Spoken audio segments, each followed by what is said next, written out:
काम कर दो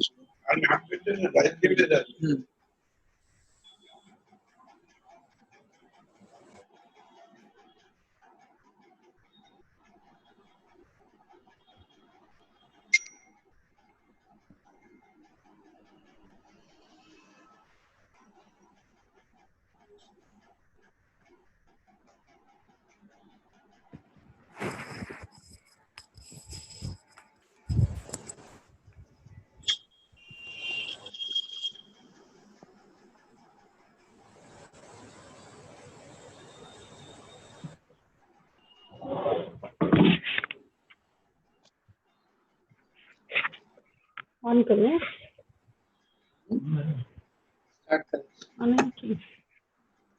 तो आंखों फूल दई आपसे इसकी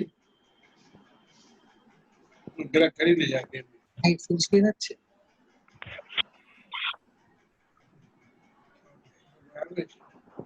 ज्वाइन થાય છે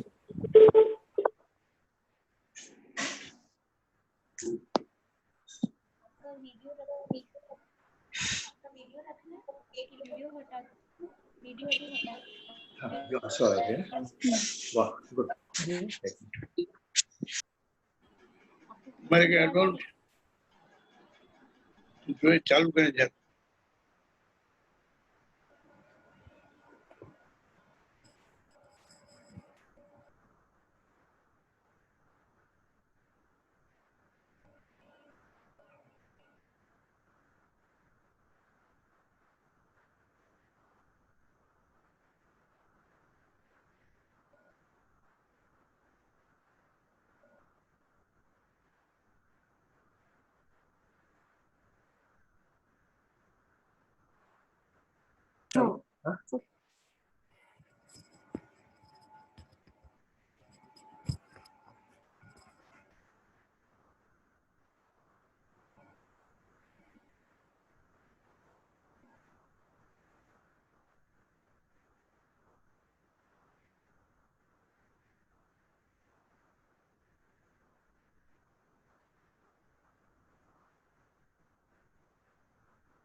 सभी को नमस्कार। जय जिनेन्द्र। जय जिनेन्द्र।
બોલી તો દીધી તો વોલ્યુમ નથી આવતું.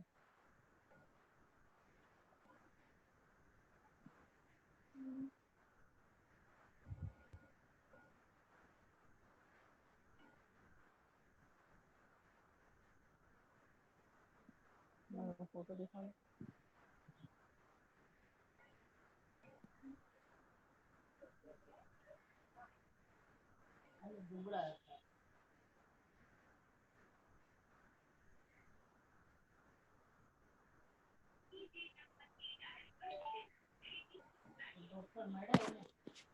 जय Jinendra.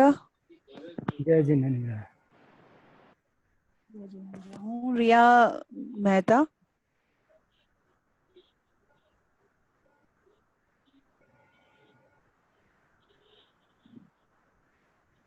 Hello. Yeah, we are just waiting for 5-10 minutes more. Okay. Before we start our proceedings. Okay, okay. Thank you. Thank you.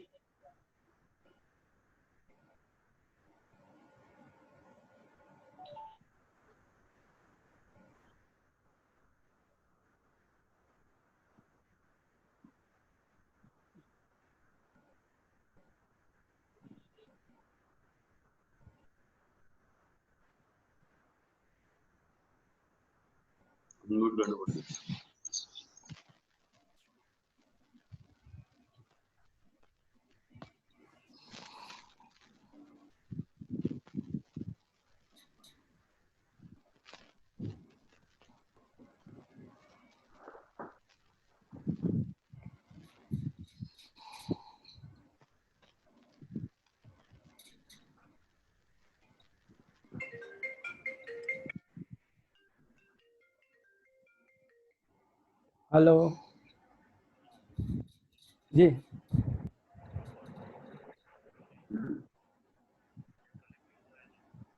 नहीं करेक्ट है. मैं जरा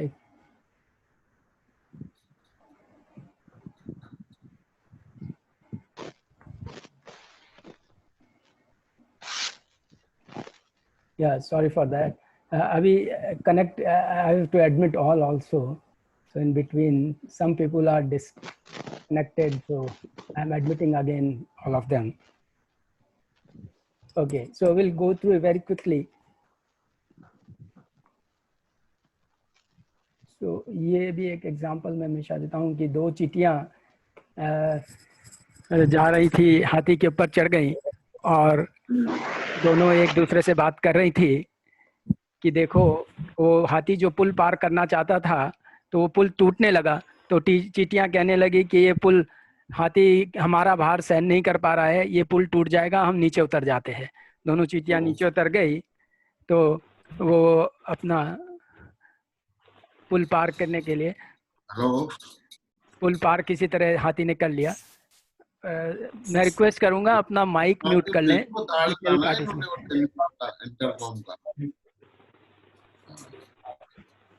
प्लीज अपना माइक म्यूट कर लें.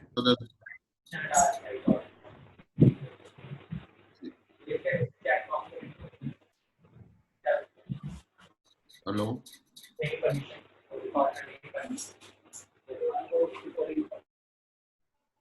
सो वो किसी तरह पुल पार किया तो चींटियों ने कहा देखो हम नीचे उतर गए थे, हमारा भार हट गया तो वो पुल पार कर गया.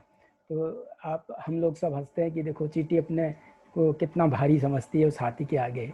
और यही आचार्य श्री कहते हैं कि आपका हाल है कि आप लोगों को ऐसा लगता है कि मेरी वजह से ऐसा हो गया, मेरी वजह से ऐसा हो गया, लेकिन ये सब हमारा भ्रम है.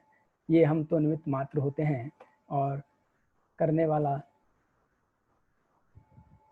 तो इसी तरह से जब हम प्लेन में जाते हैं तो देखेंगे कि किस तरह से हम भी चींटी मकोड़ों जैसे लगते हैं और बातें इस तरह की करते हैं कि हमने बहुत कुछ कर दिया. तो हमने वही कहा कि कर्म करो लेकिन उसका कर्ता अपने को फील ना करो, क्योंकि हम तो एक चींटी मकोड़े जैसे ही हैं. हाथी पे चढ़ जाएंगे तो लगेगा, हम अगर ये बोलें कि उस हमारी भार की वजह से हाथी नहीं पार कर पाया तो वो गलत मैसेज होगा. तो अब ये मैंने बताया है कि जैसे समुद्र में जब चांद होता है तो लहरें उठने लगती हैं और वो लहरें समुद्र में चांद को देखते हैं, तो ये उसकी एक प्रॉपर्टी है। चांद उनको नहीं कहता कि आप ये लहरें उठेंगी, मैं आ गया हूँ, लहरें उठना चालू हो, वो एक प्रॉपर्टी है। इसी तरह से हमारी आत्मा की एक प्रॉपर्टी है कि जब हम जिनेंद्र देव के दर्शन करते हैं तो उसमें जब वो प्रार्थना करें तो हमारे मन में एक उत्साह हो और भक्ति हो। डॉक्टर DC जैन साहब हैं हमारे बीच में, वो हमेशा आज भी मुकुट माला पहन के और जितने उत्साह से मंदिर जाते हैं वो देखते ही बनता है। हर रोज एक नया उत्साह होता है। ये नहीं कि वो मतलब एक रोजाना की एक अगर एक्टिविटी हो गई है तो उसमें उत्साह नहीं हो, तो ऐसा उत्साह धर्म के प्रति रहना चाहिए, ऐसा इसमें कहा है। और ये जो एक लाइन है ये बहुत ही अच्छी, हम 12 भावना हमेशा पढ़ते हैं, धर्म अहिंसा परमो धर्मी सच्चा जानो, जो पर को दुख दे सुख माने उसे पतित मानो। तो आचार्य श्री कहते हैं कि आप उसी को पतित मानो जो पर को दुख दे के अपने आप को सुखी मानता हो। लोगों में अगर ऐसी भावना है कि वो उसका दुख है और उससे आपको खुशी हो रही है तो वही एक पतित आदमी है। बाकी जो अगर कोई संसारिक काम करके कुछ भी करता हो वो पतित नहीं माना जाए। पतित वो ही माना जाए जिसको परमोहिंसा धर्म सच्चा जानने की खुशी ना हो और किसी और को दुख देखे, क्योंकि हमारे अहिंसा धर्म में तो किसी के मन को दुख देना भी हिंसा बताया गया है। तो ऐसे राग देश मोह घटा आत्म रुचि प्रगटावे और धर्म प्रोत पर चढ़ पानी भव सिंधु पार जावे। तो धर्म प्रोत पे चढ़ने वाला पानी भव सिंधु पार चला जाता है। लेकिन आज हमारी ये हमारा एक कहूँगा कि बहुत ही दुर्भाग्य है कि आज की हमारी, दुर्भाग्य बोलूं या कि ये आज की जो हमारी जनरेशन होती जा रही है उनको ये धर्म पर विश्वास जो है वो ऐसा नहीं लगता कि वो धर्म पोत पे चढ़ जाएंगे तो संसार सिंधु को पार करेंगे। वो अपनी एक अलग उनकी पहचान बनाना चाहते हैं, लेकिन आचार्य और उसको धर्म के लिए टाइम नहीं दे पाते हैं।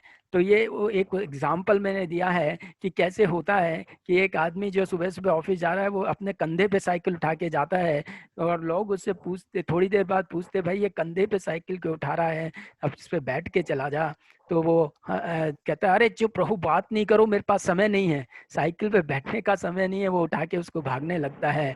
तो ऐसी ही हमारी हालत है कि हमें ये जैन धर्म एक जहाज के रूप में मिल गया, हम सबको एक जहाज मिल गया, लेकिन उस पर बैठने के हमारे पास टाइम नहीं है। उस जहाज को लेके तो भागना चाहते हैं सब लोग, उस जहाज को मानना तो चाहते हैं लेकिन उसमें बैठना नहीं चाहते। ऐसी हमारी हालत है। तो इस तरह के ये 4 पॉइंट जो हमने बताए कि हमारे ये जो जितने भी मेंबर्स हैं इस तरह का हमारा ये है, all souls are equal. And तो उसमें वही एक एग्जांपल दिया था मैंने कि ये जो है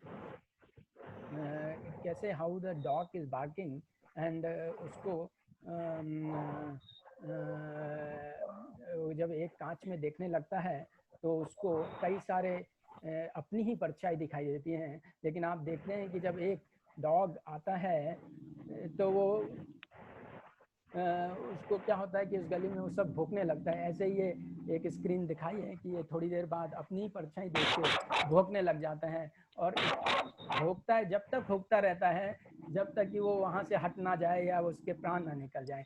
तो हमारी भी यह हालत है कि सब आत्मा इक्वल हैं, लेकिन हमारी ईगो या हमारी आकांक्षाएं या हमारी उसके लिए हम जो है इसी तरह से एक दूसरे के साथ अपनी ही आत्माओं से लड़ते रहते हैं। तो ऑल सोल इज इक्वल, हमको अपने कर्मों को देखना है, आगे बढ़ना है। तो all of this are very simple examples I have taken and मैं इसको हमेशा रिफ्रेश करता रहता हूँ because these are the examples which are evergreen I think. I will just skip this.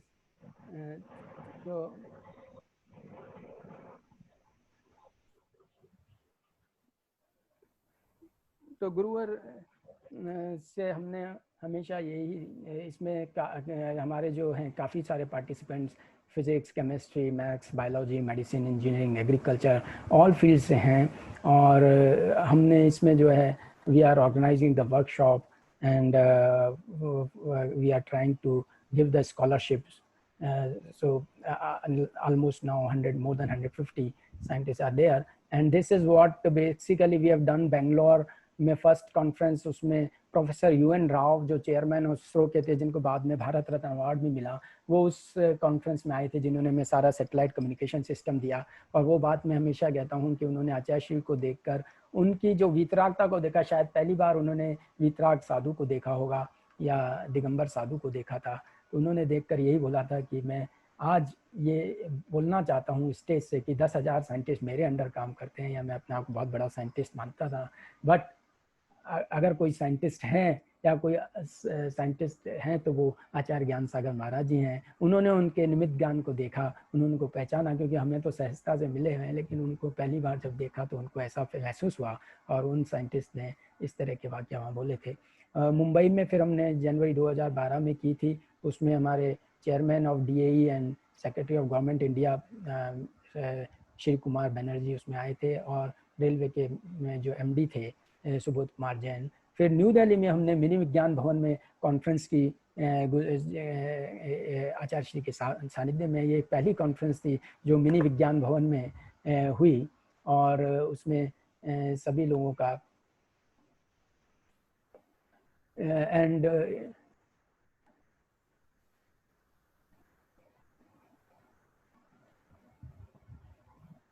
people are joining, I'm just admitting them. And फिर new Delhi में वो हमने उसमें करीब सभी देशों से 100 से अधिक साइंटिस्टों ने भाग लिया था, US इंटरनेशनल कॉन्फ्रेंस। एंड उसके बाद हमने उसमें भी श्री वीरेंद्र सिंह जी जो अभी यूनियन मिनिस्टर ऑफ स्टील थे, वो पधारे थे। और सोनागिरी में हमने फिर कॉन्फ्रेंस की, उसमें Padmashri awarded doctor SK Shiv Kumar from ISRO वो हमारे बीच में आए थे, और उन्होंने भी एक बात बोली थी कि मैं जब बेंगलोर में आया था तो मैं अपने देश को चंद्रयान पे लेके गया था, और मैं आज सोनागिरी में गुरुदेव का आशीर्वाद बेंगलोर में पाकर फिर सोनागिरी में आया हूँ, और मैं अपने देश को मार्स पे ले गया हूँ, मंगल ग्रह पे उन्हीं की टीम लेके गई थी। और उन्होंने ये शब्द बोले थे कि गुरुदेव का आशीर्वाद है कि हम मंगल ग्रह पे पहुँच गए और दुनिया के 4थे नंबर के देश बने। फिर हमने वेलना जी में कॉन्फ्रेंस किया हमारा, और फिर मिनी कॉन्फ्रेंस कैलाश नगर पंचकल्याणक में हुई। विवेक विहार में एक वर्कशॉप की, जिसमें हमने डिस्कवरी ऑफ मेडिसिन के बारे में बताया था कि कैसे मेडिसिन डिस्कवरी होती है और उनमें क्या क्या प्रोसेस होता है, और किस तरह से it was very useful information. फिर सरगना में हमने टॉक्सिक केमिकल्स के बारे में एक वर्कशॉप की थी कि कैसे टॉक्सिक केमिकल्स हमारे यहाँ पर, और किस तरह से आज भी वो, शायद मैं अपना जब प्रेजेंटेशन होगा तो आपके सामने बात को रखूंगा। तो ये सब एक्टिविटीज़ हैं। इसमें हम एक ज्ञान सागर जैन लॉरिएट अवार्ड देते हैं अपने साइंटिस्ट जो कि अच्छा काम कर रहे हैं। पहला प्रोफेसर पारसमल अग्रवाल हमारे बीच में आज हैं, वो उनको पहला हमने जैन लॉरिएट अवार्ड दिया था, और उसके बाद उनके फिजिक्स में क्वांटम थ्योरी के ऊपर जो उन्होंने वर्क किया और जैनिज्म से उसे कैसे रिलेट किया। एंड इसके बाद डॉक्टर DC जैन साहब को उनके वेजिटेरियनिज्म पे जो उन्होंने काम किया है, और उसके लिए जैन लॉरिएट अवार्ड दिया। फिर हम एक इसमें फेलोशिप भी देते हैं जो कि ग्लोबल फेलोशिप है, जो पहली बार डॉलर में इंडिया से जाती है, और वो हमारी Gyan Sagar science foundation appreciation award है, एप्रिशिएशन अवार्ड ऑफ फेलोशिप, वो हम देते हैं। उसमें ऐना बेजल को, she will be joining because she is in California today, she will join at 6 o'clock in the evening, but वो उनको दिया था। और हमारे जो मैरी ग्रॉस है, वो आज ज्वाइन नहीं कर पाई बिकॉज वो कहीं ट्रैवल कर रही थी, फ्रांस में है, तो उनको दिया था सेकंड फेलोशिप अवार्ड। और दोनों ही ऐना बेजल का नाउ आचार्य श्री के आशीर्वाद से वो आफ्टर अपना पोस्ट डॉक्टरेट कंप्लीट करने के बाद कैलिफोर्निया यूनिवर्सिटी में जैन चेयर में, अब उसको जैन चेयर के अंडर जो है, now she is lecture there and giving the Jainism she is propagating, and she is lecturer of Jainism there, and she has done a lot of work on Samay Sar, and people know his work, and his research work has been widely appreciated by people. And जो Mary ग्रोसे थी, उसका भी संस्कृत का knowledge बहुत अच्छा है, और उसने भी काफ़ी अच्छा काम किया है जैनिज्म पे। तो इस तरह से ये फेलोशिप अवार्ड हम देते हैं। तो these are the some activities we are doing, and this is the first webinar we have tried. I hope there are some shortcomings, maybe joining or the disturbance, but we will be able to do it successfully. मैं आचार्य श्री के चरणों में 3 बार नमोस्तु करके निवेदन करता हूं कि हमको 2 मिनट के लिए आशीर्वचन कहें, उसके बाद हमारा फर्स्ट सेशन हम चालू कर पाएंगे। अभी मैं इतना अपनी स्क्रीन को यहीं पे विराम दे के इतना ही मैं बताना चाहता था, एक शॉर्ट इंट्रोडक्शन ऑफ ज्ञान Sagar science foundation.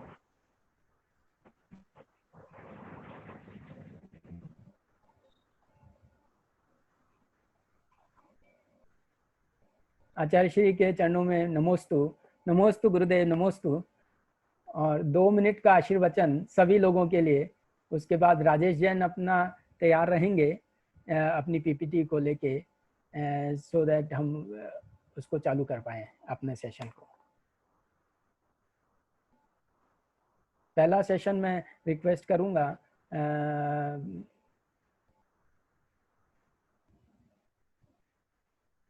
Doctor DC Jain साहब से, वो उसको चेयर करेंगे और राजेश जैन देंगे। मैं आचार्य श्री के चरणों में निवेदन कर रहा हूँ कि 2 मिनट हमको आशीर्वचन आचार्य श्री के।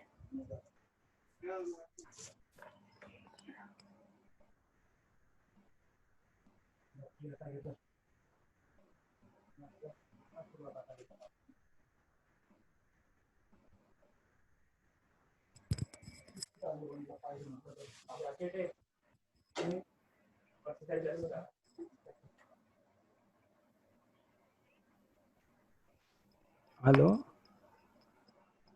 हाँ आचार्य श्री के पास है। हाँ, वो 2 आशीर्वचन के लिए चालू करा दीजिए ना, 2 मिनट के लिए, फिर हमारा। हाँ, मेरा आवाज आ रहा था ना? हाँ, तो वो करा दीजिए प्लीज, 2 मिनट के लिए। हाँ, चालू हो रहे हैं जी प्रवचन गुरु जी के। जी जी।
અમારે ખાલી નીચે हेलो, ઉતરે છે।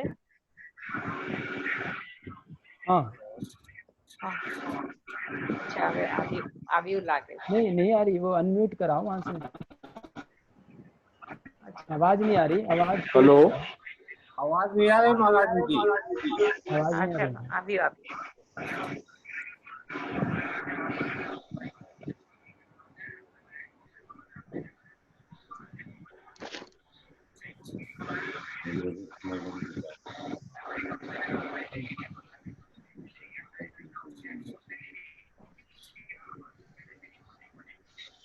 नमोस्तु महाराज जी, आवाज नहीं आ रही।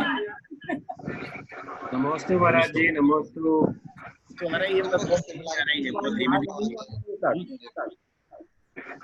नमोस्तु महाराज जी, नमोस्तु महाराज जी। तो महाराज ने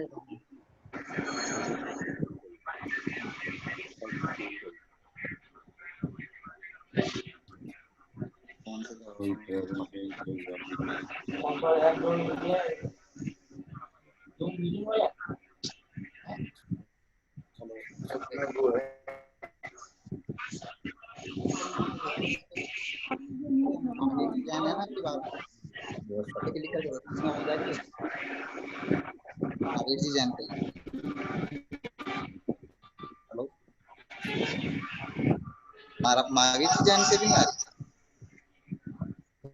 ऐसे तो नहीं उनका लागी है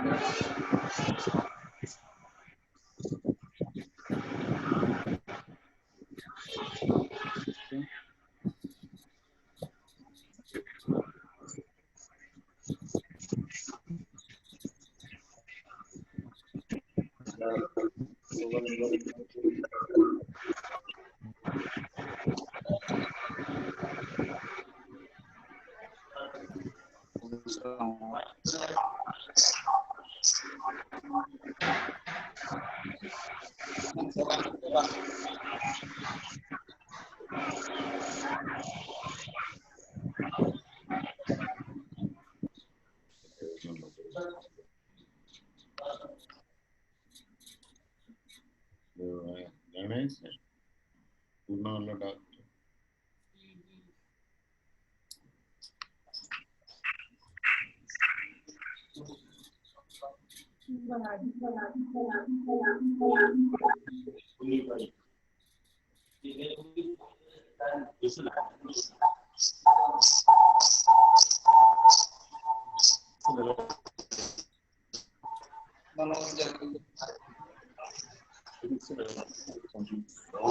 मैंने चला रखा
देखो अब देखो आवाज आ रही है महावीर जी जैन पे हेलो हाँ जी अब फिलहाल मेरी तो आ रही है ना इस पे महावीर जी जैन पे हाँ मैं महाराज जी के करवा रहा हूँ इस पे आ रही आवाज आ रही है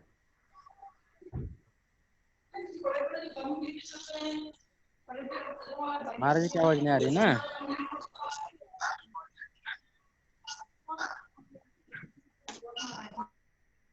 भाई साहब सभी की आवाज म्यूट करा दो और सबकी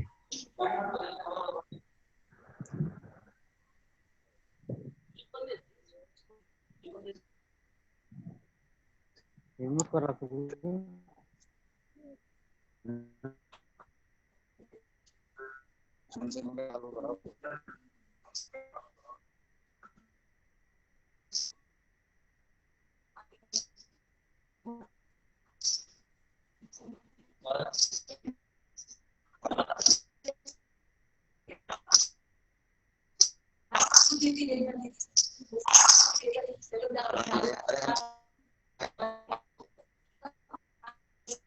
महावीर जैन जी की आईडी है उस पे आई महाराज जी की आवाज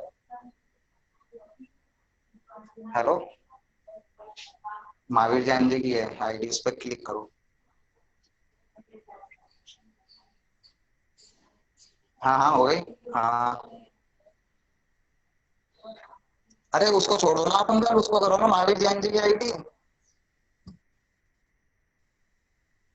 हेलो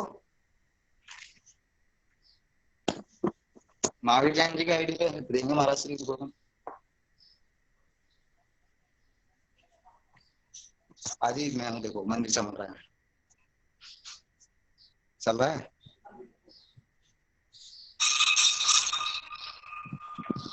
नहीं आ रही है।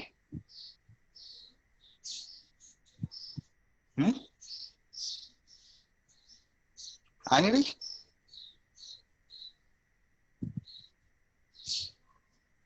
अजी महावीर जैन जी की आईडी डॉक्टर अनिल कुमार जैन जयपुर से ऊपर है।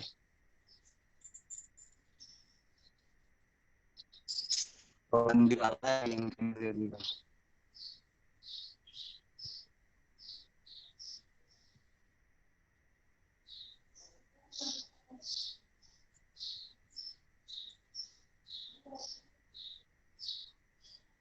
हेलो हाँ भैया चालू करूँ क्या महाराज श्री के दर्शन? ठीक है, मोबाइल में मुझे एक दफे फोन करके बता देना, मोबाइल कॉल चल रही है, आप बता देना ऑडियो आ रही है नहीं आ रही है। फिलहाल मेरी आ रही है इसमें, ठीक है तो ये बता देना महाराज श्री।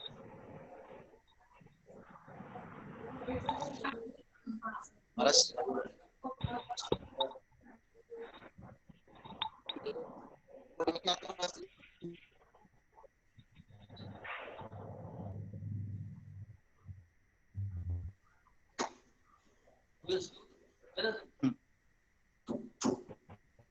बंधु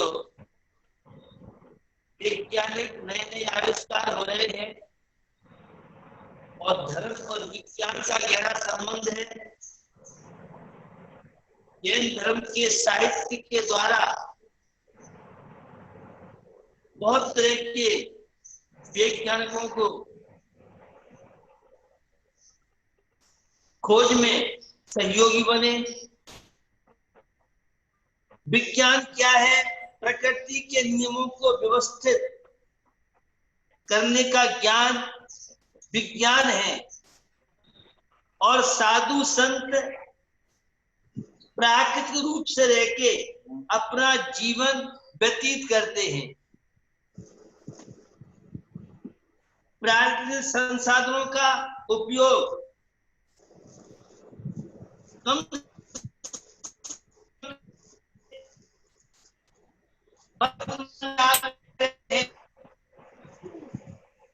प्रकृति का दोहन, प्रकृति के नियमों का उल्लंघन, अपने परिवार के आचार विचार,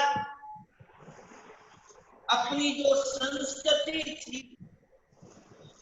संस्कृति से जो दूरियां बढ़ती जा रही हैं।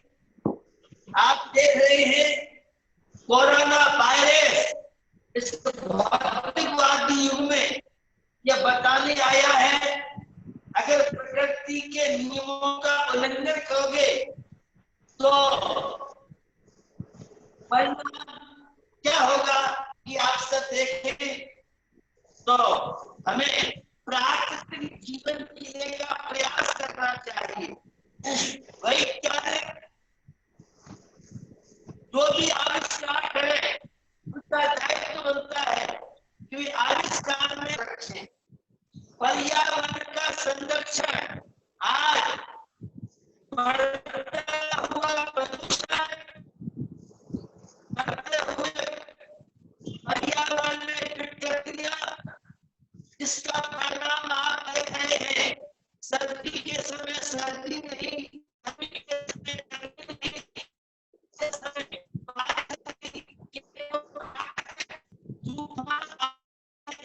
नाना प्रकार के सुनामी लहरें जैसी लहरें आ रही हैं और भी प्राकृतिक प्रकोप है। ये सब हिंसा का तांडव नृत्य है। मुझे सारे वैज्ञानिकों के साथ साथ आप पब्लिक से अपेक्षा है, प्रकृति के नियमों का पालन कीजिए, पर्यावरण की सुरक्षा कीजिए।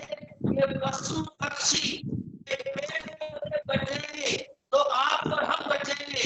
और प्रकृति के साथ आपने खिलवाड़ किया तो आप देख रहे हैं क्या होगा क्या नहीं होगा। इसलिए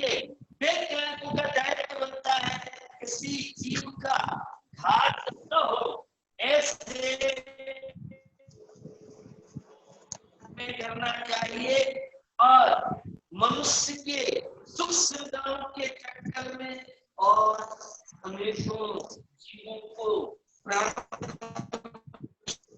कर सके।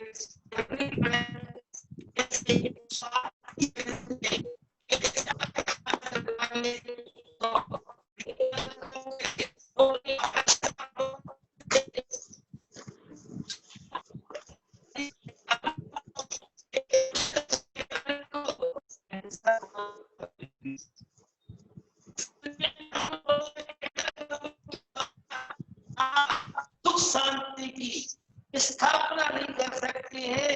अगर विश्व में सुख शांति चाहते हैं तो अहिंसा के बल पर संभव है। एक कुशल वैज्ञानिक को संवेदनशील होना चाहिए, तो दूसरों के दुख में दुखी होने वाला वही वैज्ञानिक सफल होगा।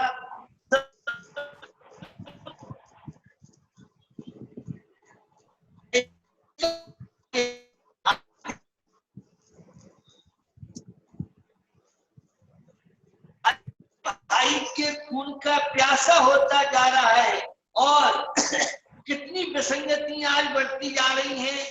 तो एक कुशल वैज्ञानिक को दयालु होना और समदर्शी होना, पक्षपात से उठकर के वह काम करेगा, तभी देश का विकास हो सकता है। एक कुशल वैज्ञानिक की जीवन शैली संयमित होना चाहिए। अगर स्वच्छंद कोई वैज्ञानिक है, उसके जीवन में प्रवृत्तियां अनर्गल चल रही हैं, हिंसात्मक उसकी जीवन शैली है, तो क्या देश को देगा, क्या विश्व को देगा, क्या सुख और शांति की स्थापना कर सकता है। तो निश्चित उसे जीवन में संयमित, इंद्रियों पर कंट्रोल, मन पर कंट्रोल जिसके जीवन में होगा वही देश और विश्व को दे सकता है। तो समदर्शी उसका जीवन होना चाहिए, संयमित जीवन शैली होनी चाहिए और प्रकृति प्रेमी हो। आप देखिए प्राकृतिक वातावरण, एक प्राकृतिक हवा, जंगल में आप देखिए प्राकृतिक वातावरण को, तो प्रकृति प्रेमी होना चाहिए और आग्रह दुराग्रह से दूर होगा वही वैज्ञानिक नए अनुसंधान के माध्यम से विश्व में शांति के लिए माध्यम कार्य बन सकता है। और बाही शोध खोज के साथ साथ प्राग विज्ञान, भगवान महावीर थे बहुत बड़े साइंटिस्ट, वे बहुत बड़े वैज्ञानिक थे और जिन चीजों की चर्चा संत महात्मा ऋषि महर्षियों ने हजारों लाखों वर्ष पहले की थी, बंदो आज उन चीजों को याद किया जा रहा है। तो प्रकृति के नियमों का पालन करें। इस कोरोना वायरस से बचने के लिए पूरे विश्व के वैज्ञानिक, पहली बार ऐसी महामारी बीमारी आई है जिसमें पूरे विश्व के वैज्ञानिक किस तरह से कोरोना वायरस पे कंट्रोल कर सकें, किस तरह से उसकी मेडिसिन बना सकें, बहुत प्रयास करने के बाद भी सफल नहीं हो पा रहे हैं। तो निश्चित मुझे प्रत्येक बाल गोपाल से, विशेष रूप से युवा पीढ़ी से कहना है,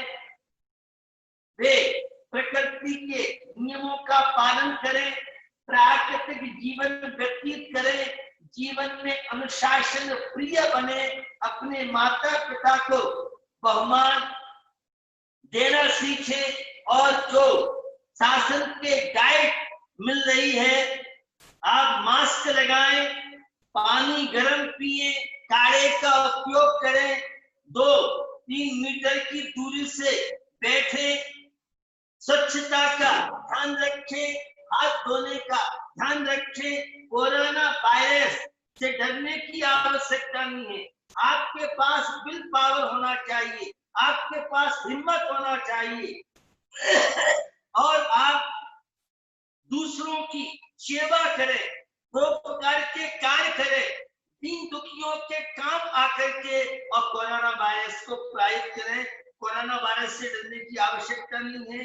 विल पावर आप रखें, परमात्मा की भक्ति करें, सात्विक जीवन व्यतीत करते हुए प्राकृतिक जीवन जिएंगे तो निश्चित इस वैज्ञानिक कॉन्फ्रेंस के माध्यम से लॉकडाउन चल रहा है बहुत तरह की 1 करोड़ से ऊपर इस भारत में इस कोरोना के पेशेंट, और आप देख रहे हैं अमेरिका में और कहां किस तरह से निरंतर यह संक्रमण बढ़ रहा है।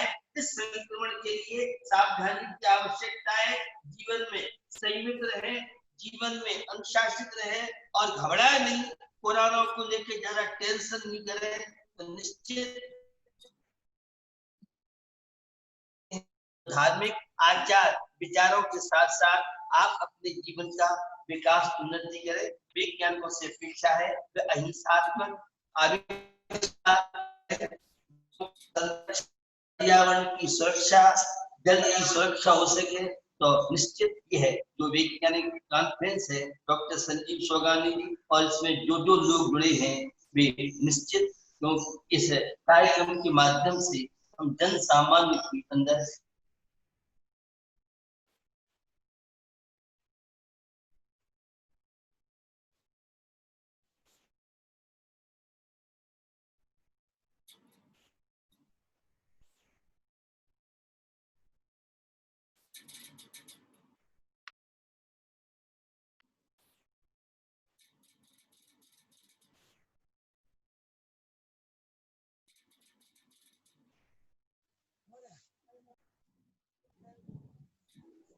Start video, share, participant, more. What category ये? Yeah. सबको जय जिनेंद्र, और हमारे बीच में पीटर फ्लूगल ने भी ज्वाइन कर लिया है। मैं उनसे रिक्वेस्ट करूंगा कि वो सबको जय जिनेंद्र बोले। हमने उनकी तरफ से इनॉग्रेट कर लिया था। एक बार अपना सबको जय Jinendra. Peter Flugel please.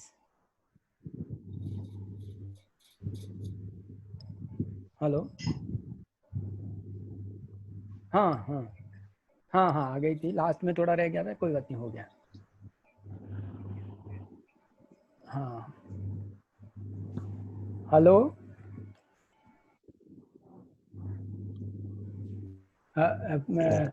I would request Peter Flugel and join us.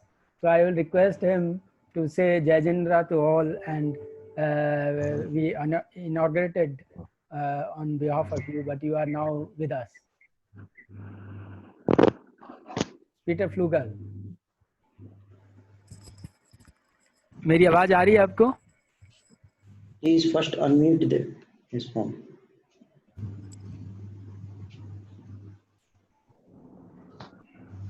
Jai Jinendra. Jai Jinendra, Peter. Jai Jinendra. I'm very sorry, I mixed up the European and Indian dates. Acharya Gyan Sagar ji's speech I just could listen to at the very end, and I always enjoy seeing him and all the eminent scholars here assembled. It is wonderful. I'm delighted that you start this webinar, contemporary issue. I'm sure this meeting will focus on the corona crisis and its implications for China science and other pertinent subjects. And I'm delighted to be able to participate and belatedly to say a few words at the beginning. Thank you very much, and greetings from London. Thank you so much. Thank you, Peter. मैं request करूंगा mister Rajesh Jain से, वो अपना session और DC Jain साहब इस session को chair करेंगे। और मैं सबसे रिक्वेस्ट करूंगा प्लीज अपना माइक म्यूट कर लें, खाली स्पीकर का माइक ओपन ऑन रहना चाहिए, बाकी सबका म्यूट हो जाए प्लीज। अपना अपना माइक म्यूट कर लें। All Rajesh Jain ji, you are there? अखबार के लिए दिए ना? हेलो, अखबार के लिए कल्याण गंगवा, प्लीज अपना माइक म्यूट कर लें।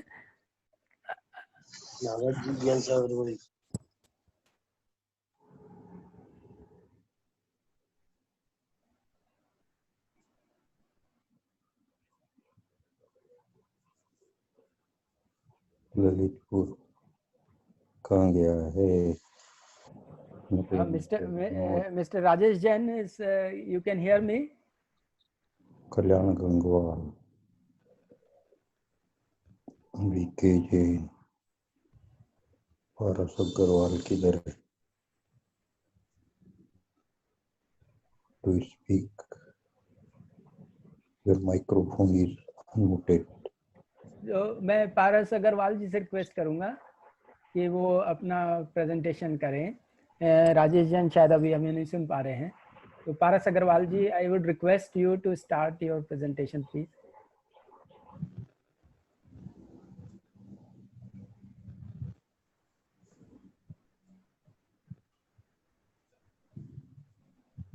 आप अपना माइक अनम्यूट कर लें। जय जिनेंद्र। जय जिनेंद्र। मेरी आवाज आ रही है? हाँ जी बिल्कुल आ रही है, आप चालू कर सकते हैं। हाँ, थैंक यू। ओम नमः सिद्धेभ्यः। ओम असि औसा नमः। नहीं आ रही भाई साहब। मैं आचार्य श्री के चरणों में नमोस्तु और संघ को यथा योग्य वंदन करते हुए अपने मित्रों के मुख कुछ विचार रखना चाहूंगा। हमारे देश के प्रधानमंत्री ने इस कोरोना संकट का एक अतिरिक्त लाभ लेने के लिए कहा कि हम इस संकट में आत्मनिर्भर बने। और मैं ये कहना चाहूंगा कि हम आत्मज्ञान की प्राप्ति करें, आत्म कल्याण का मार्ग प्रशस्त। तो प्रधानमंत्री जी के सुर में सुर मिलाता हुआ कहना चाहूंगा कि संकट का हम न केवल कोरोना से बचाव करें, न केवल हमारी इम्यूनिटी बढ़ाएं आत्मज्ञान के द्वारा, परंतु इसका उपयोग करते हुए हम आत्मज्ञान, अब आत्मज्ञान के लिए विज्ञान क्या कहता है? विज्ञान का जहां तक प्रश्न है, कभी भी विज्ञान निकट 10 वर्षों में हमारी प्लेट पर लेकर के नहीं आएगा कि ये लीजिए हमने प्रूव कर दिया कि आत्मा का अस्तित्व है। हालांकि वह दिन भी दूर नहीं है कि आत्मा का अस्तित्व विज्ञान जगत में एस्टेब्लिश होगा, पर आज स्थिति ऐसी है कि कई वैज्ञानिक, टॉप मोस्ट वैज्ञानिक, मेरे पास 27 वैज्ञानिकों की 27 नोबेल लॉरियट्स की लिस्ट है जो साइंस यानी फिजिक्स, केमिस्ट्री और मेडिसिन के नोबेल लॉरियट्स हैं। आइंस्टीन, प्लांक, श्रोडिंगर, हाइजेनबर्ग, मिलिकान वगैरह वगैरह, और कई लेख मैंने इस पर प्रकाशित किए हैं। ये मैं कहना चाहूंगा कि विज्ञान में बहुत सारे तर्क और युक्तियां ऐसी है और वैज्ञानिकों के अनुभव ऐसे हैं जो स्पष्ट रूप से वैज्ञानिक स्वीकार करते हैं, नोबेल लॉरियट स्वीकार करते हैं कि उनका आत्मा परमात्मा में विश्वास है। तो हमारे लिए इतना पर्याप्त है जो वैज्ञानिकों से फिलहाल ये ज्ञान प्राप्त करने के लिए। और जहां तक अध्यात्म का सवाल है, भारत में तो अध्यात्म बहुत लंबे समय से चल रहा है। यहां तक कि श्री कृष्ण ने अर्जुन को बैटलफील्ड पर भी आत्मज्ञान कराया था। कुछ लोग सोचते हैं कि गीता में केवल अजर अमर आत्मा की बात की है, पर श्री कृष्ण ने पहले 2 अध्याय पूर्ण रूप से आत्मा को समर्पित किए, और यहां तक कि अजर अमर आत्मा के अलावा भेद ज्ञान भी कराया। जैसे कि 3 अध्याय के 42वें श्लोक में श्री कृष्ण कहते हैं, इंद्रियाणि पराण्याहुरिंद्रियेभ्यः परम मनः, मनसस्तु परा बुद्धि, बुद्धेः परतस्तु सः। कि शरीर से परे इंद्रियां, इंद्रियों से परे मन, मन से परे बुद्धि, और इन सबसे परे शरीर, मन, इंद्रिय और बुद्धि, इन सबसे परे वह आत्मा है। तो यह बात मैं कह करके मैं आगे बढ़ना चाहता हूं कि हमारे आचार्य और जैन दर्शन में तो आत्मज्ञान लबालब भरा हुआ है। समय सार में आचार्य कुंद ने 415 गाथाओं में माल भरा है, और मैं तो समय सार का अनुवाद भी मानता हूं कि समय सार का यदि शाब्दिक अनुवाद करना हो तो उसका अनुवाद होगा सोल साइंस। और केवल एक गाथा, समय के अभाव के कारण से मैं केवल एक गाथा, हमारे आचार्य क्या कहते हैं आत्मा के बारे में, 38वीं गाथा में कहते हैं, अहम एको खलु शुद्धो दंसनाण मयो सदा रूवी णवी अथिमज्जम किमचिवी अणम परमाणु में तमपि, कि मैं तो सदैव ज्ञान दर्शन से परिपूर्ण अरूपी आत्मा हूं, एक परमाणु मात्र भी मेरा नहीं है। अब जब हम ऐसे आत्मा की हम बात करते हैं तो प्रश्न हमारे बच्चे पूछते हैं कि हम इस आत्मा का इस ज्ञान का हम उपयोग करें, how do we make use of the soul, इसका उपयोग कैसे करें। और ये बात बहुत बड़ी लगती है कि परमाणु मात्र भी मेरा नहीं है। तो हमारे इस संकट के संदर्भ में, इस संदर्भ में एक ही समय को ध्यान में रखते हुए मैं एक ही सूत्र रखना चाहूंगा जो ऑलरेडी सबको मालूम है, पर मैं अंडरलाइन करना चाहूंगा, और वो सूत्र है सामायिक का, कि इसका उपयोग हम सामायिक में करें। सामायिक का मोटे रूप से मैं अर्थ कहूं कि आत्मा के ऊपर जितना हमने भार डाल रखा है, वास्तव में तो परमाणु मात्र भी मेरा नहीं है, परंतु हमने न जाने क्या क्या भार डाल रखा है। और हमारा जो परिचय हमने गलत बना रखा है, वो हमारा परिचय फिक्स करें। मेरा परिचय प्रोफेसर के रूप में, डॉक्टर के रूप में, ये दुनिया के लिए हो सकता है, पर खुद के लिए मेरा परिचय क्या है। तो आचार्य समंतभद्र को ही हम याद करें सरलता से समझने के लिए, तो आचार्य समंतभद्र रत्नकरण श्रावकाचार्य के 25वें श्लोक में कहते हैं कि देखो तुम्हारा परिचय इन 8 के आधार पे मत देना। 8 मत बताया उन्होंने कि 8 के आधार पर तुम अपना परिचय मत मानना। ज्ञानम पूजाम कुलम जातिम बलम वृद्धिम तपो वपुः अष्टावाश्रित्य मानित्वम इसमय माहुर्गतस्मयः, कि ज्ञान, पूजा, कुल, जाति, बल, रिद्धि यानी वैभव, बाह्य वैभव, तप, इनके आधार पर अपना परिचय मत मानना। इसका अर्थ यह है कि ऐसा नहीं केवल अमीर आदमी ही मत करता है, कोई अपना मूल्यांकन नहीं करता, मैं गरीब हूं तो आचार्य कहते हैं वो भी तुम्हारा परिचय गलत है। कोई ये अनुभव करता है कि मैं कमजोर हूं, वो भी तुम्हारा परिचय गलत है। अमीर मानना भी उतना ही गलत है जितना अपने आप को गरीब मानना। तो यह अपना परिचय जो है सामयिक के समय जितनी हमारे जो प्रतिक्रमण, प्रत्याख्यान, आलोचना, सामयिक और वंदना, स्तवन, ये सब इसको याद दिलाते हैं कि मेरा परिचय ज्ञान दर्शन से परिपूर्ण आत्मा में हूँ। और ऐसे आत्मा में थोड़ी देर लीन लेने के लिए सामायिक में अंत में कायोत्सर्ग की प्रेरणा दी जाती है। तो कायोत्सर्ग हम सामायिक का 10 मिनट का 48 मिनट का समय दिया जाता है कि पंचम गुण स्थान में सामायिक वाला व्यक्ति 3 बार सामायिक करता है। परंतु यदि हम इतना नहीं कर सकते, हम जितना मिनट हम निकाल सकें उतने मिनट के लिए, थोड़ी देर के लिए, जैसे कोई गरीब आदमी लकड़ी का गट्ठर लेकर के चलता है धूप में, तो छाया आ जाती है, वहां रुक जाता है थोड़ी देर गट्ठर उतार करके। उसी तरह से सुबह, दोपहर और शाम हम थोड़ी देर के लिए हमारा जो वजन है, ये सारे 8 के आधार पर जो हमारा परिचय, इस गट्ठर को उतार करके हम केवल मैं आत्मा हूं ऐसा अनुभव करें। कायोत्सर्ग हमारा शब्द है, तो सामायिक के समय ऐसा अनुभव करें। और विज्ञान ये कहता है, बहुत प्रयोग हुए हैं, ये सामायिक तो बहुत ऊंची बात है, इसका बहुत छोटा भाई जिसे आज मॉडर्न युग में मेडिटेशन कहा जाता है, ध्यान कहा जाता है, केवल उससे ही इतने फायदे हुए हैं। दीपक चोपड़ा ने परफेक्ट हेल्थ पुस्तक में लिखा है, मेरे पास क्वांटम हीलिंग ये पुस्तक है, इसमें लिखा है, ये भी आप में से कई ने देखी होगी। तो इस परिचय हमारे, जब हम आत्मा में स्थित होने का प्रयास करते हैं या मेडिटेशन अवस्था में आते हैं तो कई बीमारियां समाप्त होती हैं। और एक साइंटिफिक स्टडी हुई है, कई लाख व्यक्तियों का दो ग्रुप, जो कि सामाजिक मेडिटेशन करने वाले और मेडिटेशन नहीं करने वाले, दोनों ग्रुप की तुलना की, और ये देखा गया कि जो मेडिटेशन करने वाला ग्रुप है उसको हॉस्पिटल में जाने की 24% आवश्यकता थी उस दूसरे ग्रुप की तुलना में।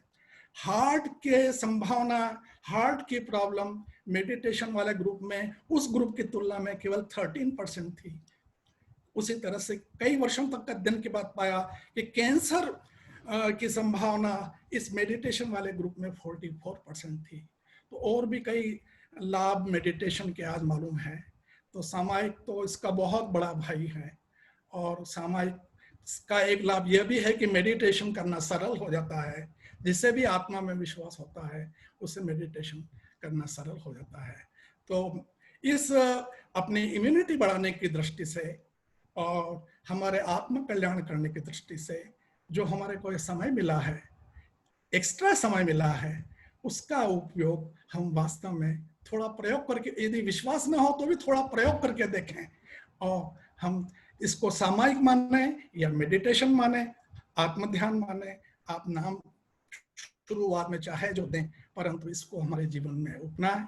और हमारे आचार्य समंतभद्र तो यहाँ तक कहते हैं कि मतलब बहुत ज्यादा है कि अगर सही सामायिक जिस व्यक्ति की हो रही है तो यहाँ तक कहा है कि सामायिके सारंभा परिग्रह नए वसंती सर्वे अपि चेलोपसृष्ट मुनिरिव ग्रही तदा याति यति भाव।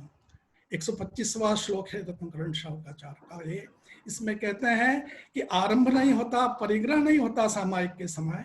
तो ऐसी स्थिति में ऐसा लगता है कि जो है यति भाव को प्राप्त हो गया है। तो यति भाव तो हमारा ये बहुत आचार्य श्री के चरणों में नमस्तु करते हैं। हम तो बहुत साधारण संसारिक हाउस होल्डर के रूप में हम बात कर रहे हैं, परंतु हम थोड़े समय हम विरक्त होकर के 5 मिनट, 10 मिनट, 48 मिनट समय है, परंतु जितना भी हम कर सकें उतना हम अवेयरनेस और मन को विश्राम दे करके, शरीर का वजन उठा करके, मन दिमाग से वजन उठा करके और आत्मा से वजन उठा करके अपने आप को आत्मा में करें।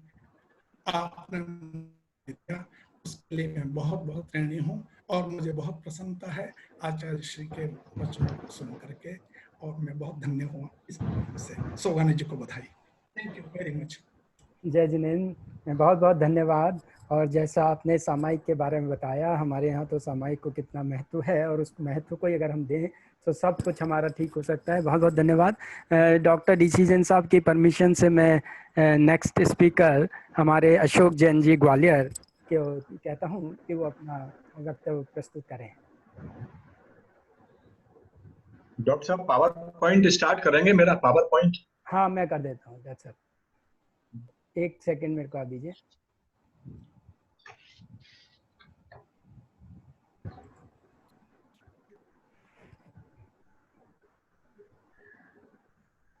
परम पूज्य आचार्य 108 श्री ज्ञान सागर जी महाराज के चरणों में मैं त्रिबार नमोस्तु अर्पित करता हूं। बहुत अच्छा लगा कि एक बड़े समसामयिक विषय पर ये वेबिनार ज्ञान सागर साइंस फाउंडेशन ने आयोजित किया है और मुझे कुछ बोलने के लिए कहा है। जैसा कि सेमिनार का टॉपिक है Jainism and it's scientific facts under current condition.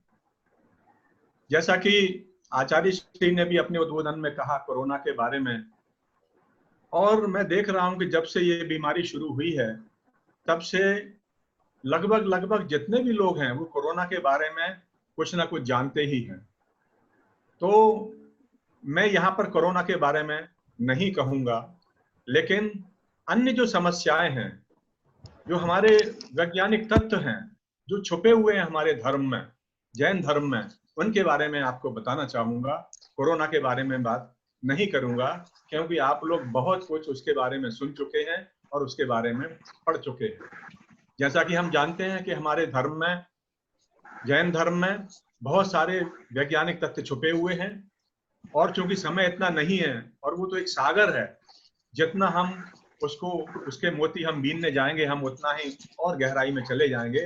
मैं केवल कुछ ही बातें यहाँ पर आपके लिए कहना चाहूंगा, और वह बातें हमारे बहुत से जो युवा वर्ग के लोग हैं वो नहीं जानते हैं कि हमारे जैन धर्म में कौन कौन से कैसे वैज्ञानिक तथ्य छिपे हुए हैं। जैसा कि हम जानते हैं कि हमारे जो पूर्वज लोग थे, हमारे जो बुजुर्ग लोग हैं अभी भी, वो किस तरह की जीवन शैली व्यतीत करते हैं। अगर हम उसी प्रकार की जीवन शैली व्यतीत करें तो हम बहुत सारे बीमारियों से बच सकते हैं और बहुत सारे हमारे उद्देश्यों को हम प्राप्त कर सकते हैं। एक शब्द है विज्ञान का इकोलॉजी, और एक अन्य शब्द है उसका नाम है इकोसिस्टम।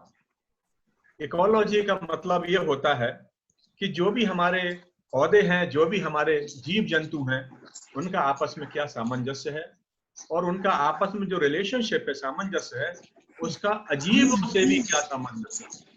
हमारे यहाँ जैसे कि तत्व बताए गए हैं 7 तत्व, जीव अजीब, तो एक तत्व अजीब के बारे में भी हमारे यहाँ बताया गया है, और उस अजीब तत्व की भी इतनी विस्तृत व्याख्या जैन धर्म में की गई है, और उस अजीब तत्व को इग्नोर नहीं किया है कि अगर आपने अजीब तत्व को इग्नोर किया तब भी आपका जो जीवन का जीने का तरीका है वो अव्यवस्थित हो सकता है। तो इस प्रकार ये इकोलॉजी एक रिलेशनशिप है, और ये रिलेशनशिप केवल प्राणियों की और पक्षियों की और पशुओं की और पौधों की ही नहीं आपस में, बल्कि उनके दूसरे जो सराउंडिंग है, उनके आसपास के वातावरण है, उससे भी होती है। हम सब जानते हैं कि हमारे जैन धर्म के सिद्धांत 5 स्तंभों पर टिके हुए हैं, और वो 5 स्तंभ हैं जैसे कि अहिंसा, सत्य, अचौर्य, ब्रह्मचर्य, अपरिग्रह। लेकिन आज हम देख रहे हैं कि इन सभी का, इनके जो सिद्धांत बताए गए हैं, जो जीवन जीने की शैली है, उसको हम इग्नोर करते जा रहे हैं। तो हमको उसके लिए जानना आवश्यक है, और मैं यहाँ केवल 2 स्तंभों को लूंगा।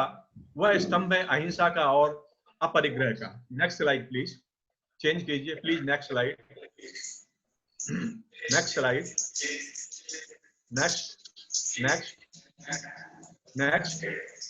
हाँ, ये अहिंसा जो है नॉन वायोलेंस जैसे हम कहते हैं, और दूसरा अपरिग्रह है।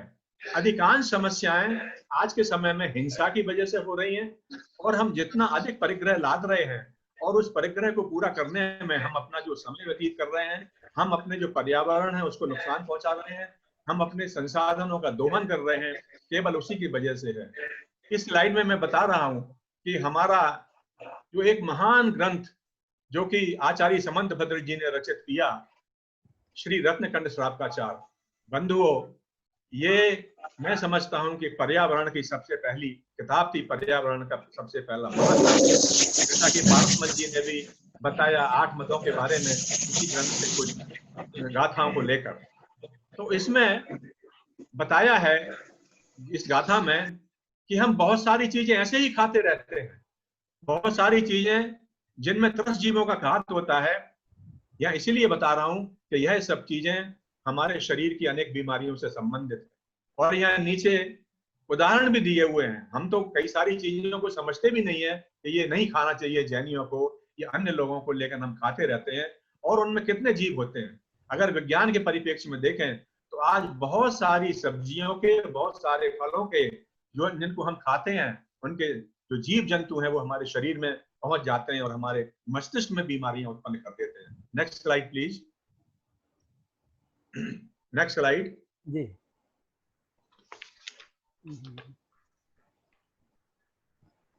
अब आते हैं हम पहले की स्लाइड। हाँ, इस रत्नखंड श्रावकाचार में, पहले वाली स्लाइड बताइए। रत्नखंड श्रावकाचार में बताया है कि हम जिन सिद्धांतों का पालन नहीं करते हैं, जिन व्रतों का पालन करना हमको बताया है, उन व्रतों का अगर हम पालन नहीं करते हैं तो हम अतिचार करते हैं, इनको अतिचार कहते हैं। और हमारे जो जैन, हमारे साधु हैं, हमारे जो श्रावक हैं, श्राविकाएं हैं, वो इन सभी सिद्धांतों का, इन सभी व्रतों का पालन करते हैं। इसीलिए वह उस महान अवस्था में है कि जो कम से कम पाप जिनके द्वारा होता है या ना के बराबर पाप जिनके द्वारा होता है। लेकिन हम जो गृहस्थ हैं, जो समझते नहीं है, वो रात दिन इसी पापों में लगे रहते हैं क्योंकि हम अतिचार करते हैं। नेक्स्ट स्लाइड प्लीज, अगली स्लाइड बताइए जी। देखिए हमारे यहाँ पंच महाव्रत, पांच अणु व्रत बताए गए हैं। अहिंसाणु व्रत, सत्याणु व्रत, आचार्याणु व्रत, ब्रह्मचर्याणु व्रत और परिग्रह परमाणु व्रत। ये अहिंसाणु व्रत के बारे में बताया है कि अहिंसाणु व्रत क्या है, ये संस्कृत में इसका दिया हुआ है, लेकिन इसका अतिचार उन्होंने बताया कि जब अहिंसा के विपरीत हिंसा करते हैं, चेतादान बंधन पीड़न माति भरारो पानम व्यतिचारा आधारा वर्णा पीचा स्थूल वाद दिव्यु पार्थे पंचा, हम बहुत सारे जीवों की हिंसा करते रहते हैं, उनको कष्ट पहुंचाते हैं, पशुओं को अंग छेदन से, बंधन से, पीड़न से, अतिवार से, ये अतिचार है, ये भी हिंसा में आता है। दूसरा जो मैंने कहा कि मैं परिग्रह पर जोड़ दूंगा, जैसा कि अपरिग्रह का उल्टा परिग्रह है, और इस परिग्रह के अतिचार के बारे में सबसे नीचे ये जो श्लोक दिया हुआ है, उस श्लोक का अर्थ यही है कि आवश्यकता से अधिक वाहन रखना, अधिक वस्तुओं का संग्रह करना, अधिक लोभ करना, पशुओं को भी उनकी शक्ति से अधिक काम सौंप देना, काम भार डाल देना, ये सब इसी में आते हैं, अपरिग्रह वाले में आते हैं, और ये अपरिग्रह व्रत के अतिचार हैं। तो ये सब चीजें एक वैज्ञानिक उससे संबंधित है। हम उनके शरीर को लें या हम किसी अन्य चीजों को लें, हम जितना परिग्रह करेंगे उतने ही हम अपने प्रकृति के संसाधनों का दोहन करेंगे, और जितने संसाधनों का दोहन होगा उतना ही हमारा पर्यावरण नष्ट होगा। Next slide please, next slide जी। देखिए दिग्व्रत ऐसा महान व्रत है कि जिसमें यह कहा गया है कि हमको अपनी सीमाओं का उल्लंघन नहीं करना चाहिए। हम कहीं भी चले जाते हैं, और आज विश्व में देख रहे हैं कि हम आसमान में बहुत ऊपर जा रहे हैं, तो जमीन में बहुत नीचे जा रहे हैं, तो समुद्र में बहुत नीचे जा रहे हैं, किसी भी दिशा की कोई मर्यादा नहीं है। और जब हमने इन सब दिशाओं का उल्लंघन कर दिया है तो हम इनका अतिचार करते हैं। तो ये अतिचार बताया है, ऊर्ध्वाधस्ता त्रयगति पाता क्षेत्र बधिर्वती नाम विस्मरान दिग्विजयार्थे शाह पंच मन्यते। ऊर्ध्व दिशा में, नीचे की दिशा में, दाएं बाएं सब जगह हमने उल्लंघन किया, और आज हम इसका परिणाम देख रहे हैं। इसी प्रकार अनर्थ दंड व्रत का अतिचार यहाँ पर लिखा गया है कि हम व्यर्थ में बहुत से काम करते रहते हैं जिनका कोई प्रयोजन नहीं है, जिनसे कोई लाभ होने वाला नहीं है। ऐसे अनर्थ दंड व्रत को भी हम करते रहते हैं। गए हम कहीं पर भी पत्तियां तोड़ ली, कहीं पर जाकर शाखाएं तोड़ ली, कहीं पर जाके पत्थर को लात मार दी, कहीं पर भी कुछ कर दिया। तो ये अनर्थ दंड व्रत के अतिचार हैं, और ये विज्ञान से संबंधित है। आपने अगर किसी भी पेड़ पौधे की पत्ती को तोड़ा, तने को तोड़ा, तो निश्चित रूप से उसको कष्ट पहुंचता है, उसके शरीर को हानि होती है। ये अन्य जो कार्य करते हैं, तो ऐसे कार्य हमको नहीं करना चाहिए। अब इन अतिचारों से इस प्रकृति में क्या हो रहा है, वो बात मैं बताना चाहता हूं। हम जिसके बारे में आजकल बहुत बात करते हैं कि क्लाइमेट चेंज, जलवायु परिवर्तन हो रहा है, प्रदूषण हो रहा है, बहुत सारी प्राकृतिक आपदाएं, नेचुरल कैलामिटीज आ रही हैं, एपिडेमिक्स, पैंडेमिक्स। ये कोरोना क्या है, ये पैंडेमिक है, इसी का परिणाम है। टेररिज्म, आतंकवाद, हिंसा, वायोलेंस हम फैला रहे हैं। यहाँ नॉन वायलेंस नहीं, वायलेंस होना चाहिए। मेंटल डिसऑर्डर, आदमी परेशान है, साइकोलॉजिकल ट्रीटमेंट ले रहा है, बीमारियां हो रही हैं, और दूसरी अन्य बीमारियां हो रही हैं। Next please, next slide. अब देखिए प्रीवियस स्लाइड देखिए, इसके पहले की स्लाइड बताइए। हाँ देखिए, सन 1751 से लेके सन 2007 तक का ही डेटा है ये, अभी 20 तक का नहीं है। कार्बन डाइऑक्साइड कितनी अधिक हमने निकाल दी, ये देखिए 9000 metric ton carbon, 9000 metric ton carbon आज इकट्ठा हो गया है। ये ग्राफ को आप देखिए 1751 में बिल्कुल जीरो लेवल पर है, और 2003 और 2007 में जाके ये ग्राफ कितना हो गया है। ये सब केवल हमारे किए हुए कार्यों का ही परिणाम है कि आज हम जिससे भुगत रहे हैं। Next please, next slide. ये देखिए टेम्परेचर कितना बढ़ा, यहां पर देखिए ये लिमिट 0 है। 1880 में कोई टेम्परेचर नहीं बढ़ा था, लेकिन आज देखिए पूरी लाल लाइन यहाँ पर आपको दिखाई दे रही है कि टेम्परेचर ये 2000 और 2000 के बाद में 11 तक ये टेम्परेचर कितना अधिक बढ़ रहा है, हो रही है। उस ग्लोबल वार्मिंग से कितने दुष्परिणाम सामने आ रहे हैं। और जो आर्कटिक सी है वो धीमे धीमे कितना सिकुड़ रहा है कि 1982 में स्थिति ये थी और आप देखिए 2070 और 2090 में जाकर ये बिल्कुल छोटा रह जाएगा।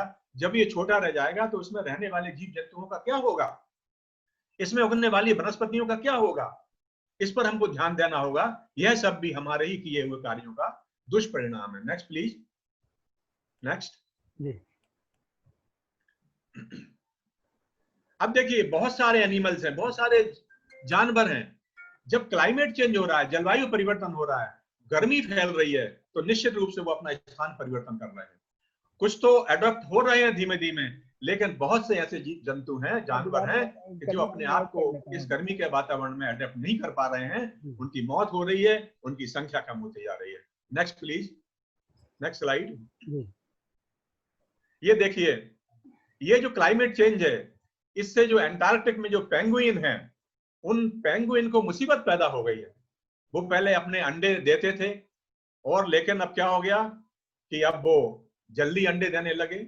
इसी प्रकार नीचे वाली स्लाइड में आप देखिए कि जो सील मछली थी, वो सील मछली जो मॉन्क सील है, वो मॉन्क सील अब एक दुर्लभ प्रजाति हो चुकी है। और उस दुर्लभ प्रजाति होने से क्या हो गया है कि अब उनकी संख्या धीमे धीमे कम हो रही है, क्योंकि वो समुद्र के तट पर आकर अपने अंडे सुरक्षित रखते थे। अब चूंकि ग्लोबल वार्मिंग हो गई है, समुद्र का स्तर ऊपर बढ़ रहा है, जल स्तर, तो वो अब अपने अंडे कहां पर दें, तो इससे उनकी संख्या कम होती जा रही है। Next slide please, next please. हाँ, माइग्रेटरी जर्नी। ये ग्लोबल वार्मिंग होने से बहुत से पशु अपने स्थानों को छोड़ रहे हैं, पहाड़ों की तरफ जा रहे हैं। लेकिन कई देशों ने क्या किया कि उन्होंने बाढ़ लगा दी। अब बाढ़ लगा दी तो क्या होगा, कई जगह नदियों पर बांध बना दिए। बहुत सी मछलियां ऐसी होती हैं कि जो मछलियां ऊपर की तरफ जाती हैं और वहां अपने अंडे देती हैं। जब बांध बना दिए तो मछलियों का जाना बंद हो गया। जब जाना बंद हो गया तो फिर निश्चित रूप से उनकी मौत शुरू हो गई और उनकी संख्या कम होना शुरू हो गई। इसमें देखिए, आपने देखा होगा कि बाजार में बहुत अच्छे अच्छे कोरल बिकते हैं, रंग बिरंगे, बहुत खूबसूरत, और लोग खरीद कर अपने ड्राइंग रूम में सजाते हैं। इसी ग्लोबल वार्मिंग की वजह से क्या हुआ कि बहुत सारे अन्य पौधे जिन्हें मॉस कहते हैं हम, उनका होना शुरू हो गया। ये देखिए मॉस उगना शुरू हो गया। इसकी वजह से क्या हुआ कि इनमें ब्लीचिंग शुरू हो गई। ये सब कोरल जो रंग बिरंगे खूबसूरत होते थे, ये अब सफेद रंग के होने लगे। इनके अंदर रहने वाले जीव मरने लगे हैं, उनकी जीवनचर्या बदल गई है। ये ग्लोबल वार्मिंग का और समुद्र की सतह बढ़ने का परिणाम। Next please, next.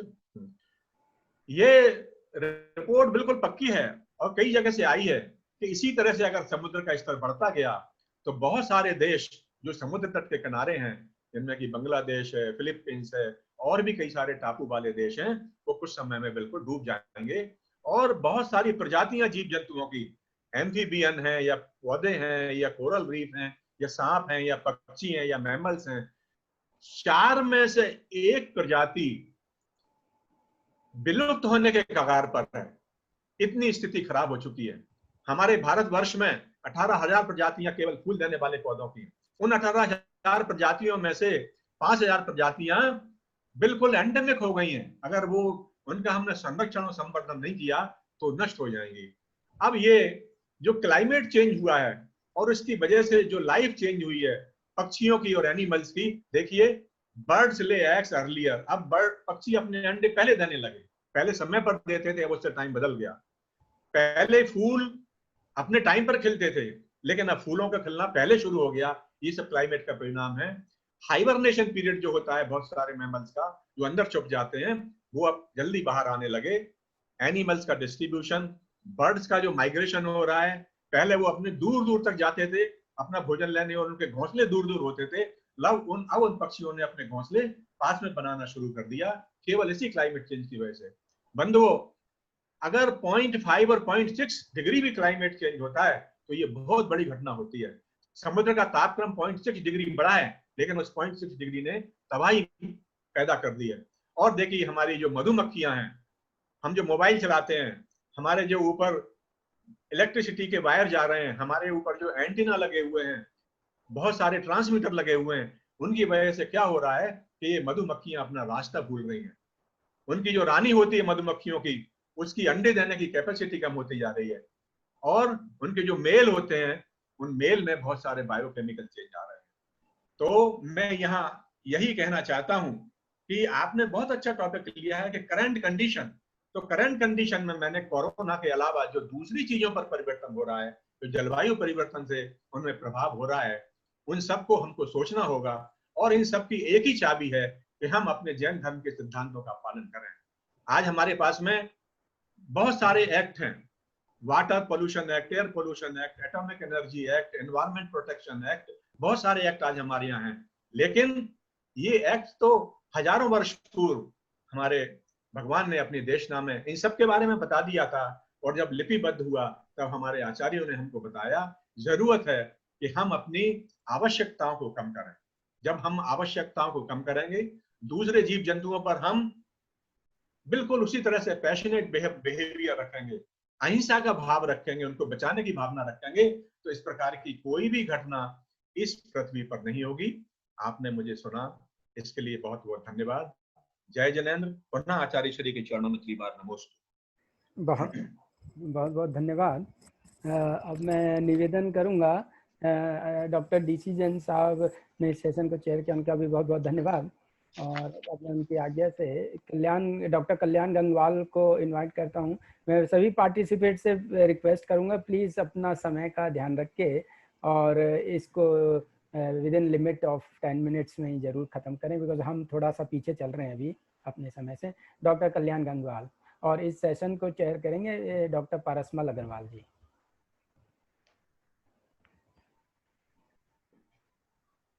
जय जिनेन्द्र।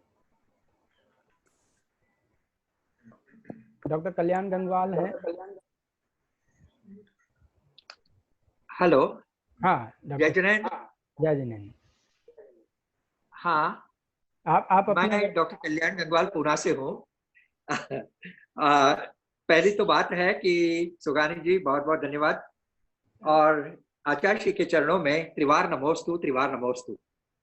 गुरुवर एक बड़े साइंटिस्ट है और इसीलिए दूसरे साइंटिस्ट लोगों को वो साथ में जुड़ाते हैं।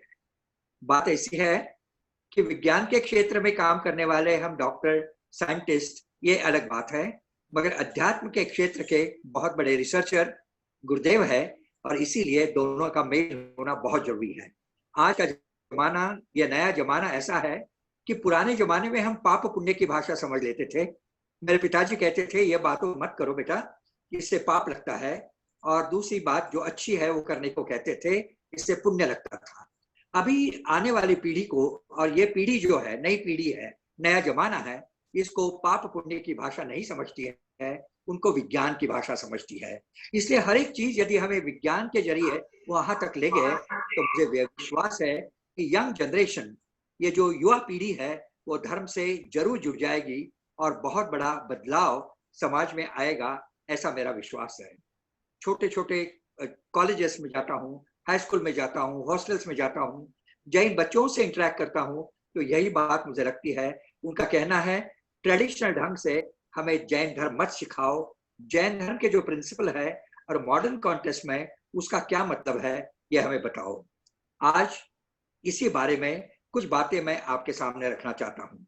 आइंस्टाइन जैसे बहुत बड़े बड़े साइंटिस्ट होके गए, खुद शाकाहारी थे, और आइंस्टाइन ने जो बात कही वो आज भी सच है। आइंस्टाइन ने हरदम कहा था अध्यात्म और साइंस दोनों साथ में जाने चाहिए। साइंस को अध्यात्म की आंखें होनी चाहिए और अध्यात्म को साइंस के पंख होने चाहिए। यदि दोनों साथ में आ गए तो बहुत बड़ा बदलाव समाज में आएगा। और मुझे लगता है कि ये जो फाउंडेशन है, सुगानी जी, जो फाउंडेशन आप चलाते हैं, इस फाउंडेशन के माध्यम से हमें ये कोशिश करनी चाहिए कि हमारे जो साइंटिफिक प्रिंसिपल है और जैन धर्म के उसके रेफरेंसेस है, वो हम लोगों तक ले जाए। आज का ये कोरोना का पीरियड चालू है। कोविड के केसेस पूना जैसे हमें बहुत बड़ा खतरनाक माहौल पूना में है, और कई लोग जो कि शाकाहार के क्षेत्र में, जीवदया के क्षेत्र में पिछले 40 साल से मैं एक्टिव हूँ, लोग मुझे पूछते हैं कि आहार का इससे क्या संबंध है, और इसके बारे में जैन आगम ने जो कई बातें हमें कही है वो ध्यान में रखना बहुत जरूरी है। एक तो सबसे बड़ी बात है कि शाकाहार जैन धर्म का प्राण है। सारे संसार में ऐसा कोई भी धर्म नहीं है जो शाकाहार के बारे में इतनी कठोरता से पुरस्कार करता है। दूसरे धर्म में शाकाहार का महत्व इतना नहीं है। आज जब कोविड चालू हो गया कोरोना के एपिडेमिक पैंडेमिक चालू हो गया तो हमें पता चला आज सारे संसार में हजारों लाखों लोग शाकाहार अपना रहे हैं, जो जैन धर्म के जो जैन धर्म का प्राण था। आज आपको मालूम होगा ये बहुत साइंटिफिक बात हमारे तीर्थ आचार्य ने हमें कही थी, इसीलिए शाकाहार के ऊपर वो इतने कठोर हो गए थे। इतनी कठोरता से उसका पुरस्कार उन्होंने किया। जब हम देखेंगे Spanish flu, Hong Kong flu, Ebola, corona, SARS, ये सभी बीमारियां ये जो आई है, ये स्वाइन फ्लू, ये सब जानवरों से आई हुई बीमारियां है। ये वायरस जानवरों में था और जानवरों से ये हमारे पास आ गया है। आज ये बहुत अच्छा पीरियड है हमारे लिए कि हम शाकाहार का प्रचार, जैन धर्मी सभी शाकाहार के एम्बेसडर के बनकर ये विज्ञान के जरिए लोगों तक ले जाए और लोगों को समझाए, भाइयों शाकाहारी हो जाओ। अहिंसा का प्रचार होगा। ग्लोबल वार्मिंग जिसके बारे में अभी अभी डॉक्टर साहब ने बात कही, ग्लोबल वार्मिंग कम करने का सबसे बड़ा कोई मार्ग होगा तो हमारे के आहार में बदलाव कर दे। आज मीट फार्मिंग के लिए जो बहुत बड़ी इंडस्ट्री अमेरिका में है, यूरोप में है, आज वो क्या कर रहे हैं, बड़े बड़े जानवर वहां हजारों की संख्या में पालते हैं। मीथेन गैस तैयार होती है और मीथेन गैस कार्बन डाइऑक्साइड से 12 गुना ज्यादा डेंजरस गैस है, ग्रीन हाउस गैस है। और ये मीथेन की वजह से आज बहुत बड़ा ग्लोबल वार्मिंग हो रहा है। और आपको मालूम होगा मीथेन जल्दी वातावरण से निकल जाता है, कार्बन डाइऑक्साइड निकलने के लिए कई बार 100 साल लग जाते हैं। इसीलिए हमें ये देखना है कि यदि लोग शाकाहारी हो गए तो ऑटोमेटिकली कार्बन डाइऑक्साइड इमिशन कम होगा, ग्लोबल वार्मिंग कम होगा और ये जानवरों से आई हुई बीमारियां, जैसे डॉक्टर जियान ल्यू ने, जो साइंटिफिक कमेटी का WHO का एडवाइजर है, उसने कहा कि ऐसे पैंडेमिक टालने हैं तो हमें लोगों को शाकाहारी होना होगा, क्योंकि ये पैंडेमिक न जाने और कितने डेंजरस आएंगे। आपको मालूम होगा अभी अभी जो अनेक साइंटिस्ट, अभी जो माइकल ग्रेगर जो ऑस्ट्रेलियन और अमेरिका के साइंटिस्ट है, उसने कहा कि अगला पैंडेमिक तो इससे बड़ा होगा, वो चिकन से आने वाला है। उन्होंने चिकन में ऐसी कई वायरसें ढूंढ के निकाली है जो आदमी में आने में देर नहीं लगेगी। और उसका तो कहना है कि हमने जल्दी कंट्रोल नहीं किया तो संसार की आधी पॉपुलेशन तक खत्म हो सकती है। तो मुझे लगता है कि हमारे जैन धर्म का प्रिंसिपल जो है, रात को नहीं खाना है, शाकाहारी रहना है। बरसात के दिनों में, वर्षा के दिनों में, वर्षा काल में हरी सब्जियां जहां बहुत जंतु रहते हैं उसमें वो साफ किए बिना नहीं खाना है, हो सके तो टाल के खाना है। ये सब बातें, जैसे सूरज के बाद में भोजन न लेना है। आज हमारा मेडिकल साइंस कहता है कि रात का खाना यदि टाल दिया तो हमारी इम्यूनिटी बूस्टर हो जाती है। और ये इम्यूनिटी बूस्टर के लिए भी रात का खाना, रात्रि भोजन का त्याग करना बहुत महत्वपूर्ण माना गया है। आज जो रिसर्च किया है अमेरिका के रोम फाउंडेशन में, ये बहुत बड़ा रिसर्च 33 कंट्रीज में रिसर्च हुआ। 76,000 लोगों ने इसमें हिस्सा लिया। और ये रिसर्च का जो इस्राएल का एक्सपर्ट था, साइंटिस्ट था, अमीस रॉबर्ट, उसने अमीस पर्नर ने, भारत में भी उसका रिसर्च हुआ, हमारा पूना सेंटर भी एक था। यहाँ रिसर्च करने के बाद में हमें पता चला कि ये रिसर्च के जरिए उन्होंने ये दिखा दिया है कि शाकाहारी रहना कितना महत्वपूर्ण है। पेट की बीमारियां टालने के लिए, irritable bowel, ulcerative colitis, diverticulitis, ऐसी सभी बीमारियां टालने के लिए ये कितना इंपॉर्टेंट है। और ये रिसर्च ने ये दिखा दिया है कि शाकाहारी आदमी के अंदर, उसके कोलॉन के अंदर, बड़ी आंतड़ी के अंदर जो बैक्टीरिया रहते हैं वो B12 बहुत अच्छी ढंग से तैयार करते हैं और उसके साथ साथ इम्यून रिस्पांस भी बहुत अच्छा रहता है। हमारे ये जैन धर्म का प्रिंसिपल है। जैसे आपको मालूम होगा कि 3 साल पहले योशिनारा ओशुमोकी को, जापानीज साइंटिस्ट को, ये नोबेल प्राइज मिला। किसके बारे में? ऑटोफेजी में उसने क्या रिसर्च करके दिखाया कि उपवास करो, 12 घंटे का पानी भी त्याग करो, अनाज का त्याग करो, आपकी इम्यूनिटी बूस्टर हो जाएगी। कैंसर जैसी बीमारियां, हार्ट डिजीज जैसी बीमारियां, डिजेनरेटिव बीमारियां आपको नहीं होगी। ये क्या है? उन्होंने रिसर्च किया, मगर हमारे तीर्थंकरों ने, हमारे आचार्यों ने सालों तक ये बातें, हजारों सालों से हमें कही है, मगर हम सारे संसार के सामने ये नहीं ले जा सके क्योंकि हमने इसके बारे में ज्यादा रिसर्च करके लोगों के सामने नहीं रखी। अभी यही बातें वो बाहर से आती है। आज भी हमारी जो आयुर्वेदिक दवाइयां है, जो इम्यूनिटी बूस्टर करती है। आज ये दवाइयाँ विदेशों में पॉपुलर हो रही है, मगर इसका हमें ज्यादा ज्ञान नहीं है। इसलिए आज ये साइंस फाउंडेशन जैसे फाउंडेशन के माध्यम से हमें ये जैन धर्म के जो बेसिक कोर है, जो प्रिंसिपल्स है, ये जनमानस तक ले जाना जरूरी है। मुझे गर्व है कि पिछले 4 महीने के अंदर जो मैंने साहित्य तैयार किया, करीबन 13 फॉरेन लैंग्वेज में जैन जीवन शैली और शाकाहार साइंटिफिक बेसिस ऑफ वेजिटेरियनिज्म मैंने तैयार किया, सब देश विदेश में भेजा और मुझे कहने में बहुत खुशी होती है, it has been highly appreciated by the western world. और हजारों लोगों के ये मिला है, उन्होंने कहा कि हमने मांस का पूरा त्याग करके शाकाहारी बनने का निर्णय लिया है, रात्रि भोजन का भी त्याग है और हफ्ते में 1 बार सिर्फ पानी लेके उपवास करते हैं और उनको बहुत अच्छा लग रहा है। कहने का मतलब ऐसा है कि ये सब बातें विज्ञान की बातें हैं। ये विज्ञान की बातें हमारे जैन आचार्यों ने कही है कि हमें लोगों तक ले जानी जरूरी है, और यदि ले गए बदलाव बहुत आएगा, मुझे विश्वास है। और ये विश्वास के जरिए हम ये कह सकते हैं कि हमारे जैन प्रिंसिपल जो बहुत साइंटिफिक प्रिंसिपल है, दे आर इवन 21वीं शताब्दी में उतने ही महत्वपूर्ण है। जैसे कलाम साहब हरदम कहते थे, उनको जब पूछा गया कि आपका कौन सा नया वेपन आप तैयार करने वाले हो, क्योंकि आज तक हजारों वेपन आपने तैयार किए, और अगला वेपन कौन सा होगा जो सारे संसार में पीस, शांति तैयार करेगा, शांति पैदा करेगा। उन्होंने 2 शब्दों में कहा, ये जैन धर्म से मैंने सीखा है, सत्य और अहिंसा, ये दोनों वेपन है जो आज इस पृथ्वी पर वापस शांति ला सकते हैं। मुझे लगता है ये जैन धर्म के सत्य अहिंसा, जिस प्रिंसिपल को लेकर महात्मा गांधी ने हमारे देश में क्रांति की, श्रीमद राजचंद्र के संपर्क में वो आए। श्रीमद राजचंद्र जो जैन धर्म के बहुत बड़े ज्ञानी थे, उनके उपदेश से उन्होंने अपने जीवन में जैन धर्म को उतारा था। महात्मा गांधी जन्म से जैन नहीं थे, वो तो वैष्णव थे, मगर अपने कर्मों से उन्होंने अपने जीवन में सत्य, अहिंसा, अपरिग्रह, अचौर्य, ब्रह्मचर्य सभी व्रतों का पालन किया और आज सारे संसार को दिखा दिया कि ये जैन धर्म के अनुव्रत ये कितने होते हैं। हमारे महाव्रतधारी मुनिराज जैसे ज्ञान सागर जी महाराज है, विद्यासागर जी महाराज है, ये आचार्यों ने भी आज समाज के सामने एक बहुत बड़ा आदर्श रखा है, दिखा दिया है कि उनकी जरूरतें कितनी कम होती है और आनंदपूर्ण जीवन जीने के लिए ये बाहर की जो व्यापार है, की जो चीजें है, उसकी कोई जरूरत नहीं होती है। आज वापस ये लॉकडाउन के पीरियड में लोग सोच रहे हैं, लोग चिंतन कर रहे हैं, हमारे जीवन का मकसद क्या है।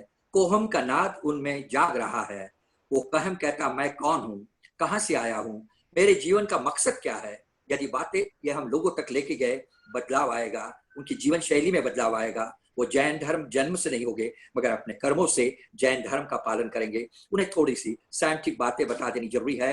यहाँ का जो मेडिकल प्लेटफॉर्म है, बड़ी मेडिकल कॉन्फ्रेंसेस होती है, जहाँ जैन जीवन शैली के ऊपर मैं प्रवचन लेक्चर देता हूँ, मेरे जो थीसिस है वो लोगों के सामने रखता हूँ, बहुत बड़ा प्रभाव आता है। और पूना जैसे शहर में मैं कहता हूँ कि करीबन 30 to 40% डॉक्टर लोगों में मांसाहार का पूरा त्याग हो गया है। उसमें से कई लोग रात को पानी तक नहीं लेते, रात को भोजन तो नहीं, रात को पानी तक नहीं लेते, और वो महसूस कर रहे हैं ये जीवन शैली से अपना से हमें बहुत शांति मिलती है। Physically, mentally, socially and spiritually we are feeling healthy.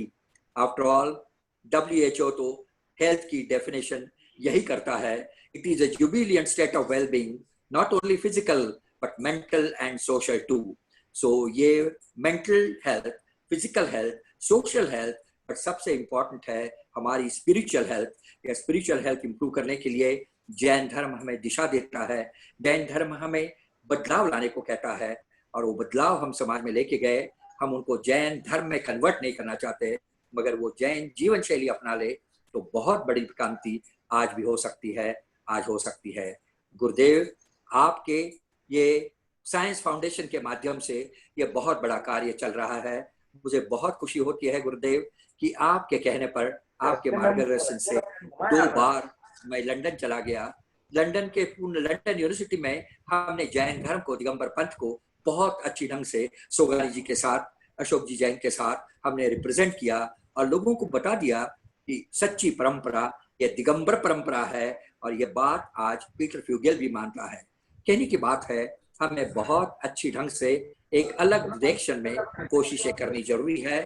हम ये जो पारंपरिक जैन धर्म है, हमें पूजा करनी चाहिए, अभिषेक करना चाहिए, व्रत पालना चाहिए। मैं भी पालता हूँ, करता भी हूँ। कई सालों से एक ही बार खाना खाता हूँ, रात्रि भोजन का त्याग है, पानी का भी त्याग है, चौयार रखता हूँ। मगर इसके साथ साथ ये दूसरी बातें जो हम कहते हैं, पुरुषार्थ करके अहिंसा का प्रचार करने की बात है। नकारात्मक अहिंसा हम बहुत पालते हैं, मगर पुरुषार्थी अहिंसा हमें करनी चाहिए और ये करने की दिशा जैन धर्म हमें देता है, जैन धर्म देता है। गुरुदेव, आपके चरणों में मैं त्रिवार वंदन करता हूँ और आपके मार्गदर्शन और आपकी ऊर्जा, जो आध्यात्मिक ऊर्जा है, जो आपके दर्शन से हमें मिलती है, ये ऊर्जा हमें सदा के लिए मिलती रहे, ताकि यह धर्म ध्वज की प्रभावना हम सारे संसार में करते रहेंगे, सारे संसार में करते रहे। गुरुदेव, आपके चरणों में त्रिवार वंदन, त्रिवार वंदन, त्रिवार वंदन। बहुत बहुत धन्यवाद प्रोफेसर डॉक्टर कल्याण गंगवाल जी। और आपका शाकाहार का बहुत ही आपने जो भी प्रगति की है और जो भी इसको प्रोग्रेस आगे कर रहे हैं, उसके लिए बहुत बहुत बधाई आपको। मैं रिक्वेस्ट करूंगा हमारे नेक्स्ट पार्टिसिपेंट इस सेशन में डॉक्टर अनिल जैन जी, वो अपना वक्तव्य दें।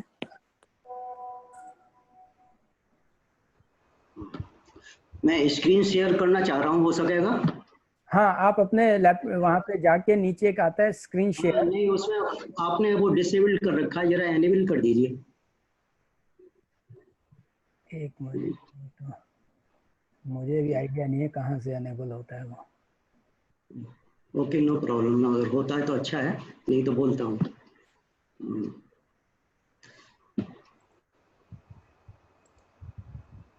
हो पाएगा?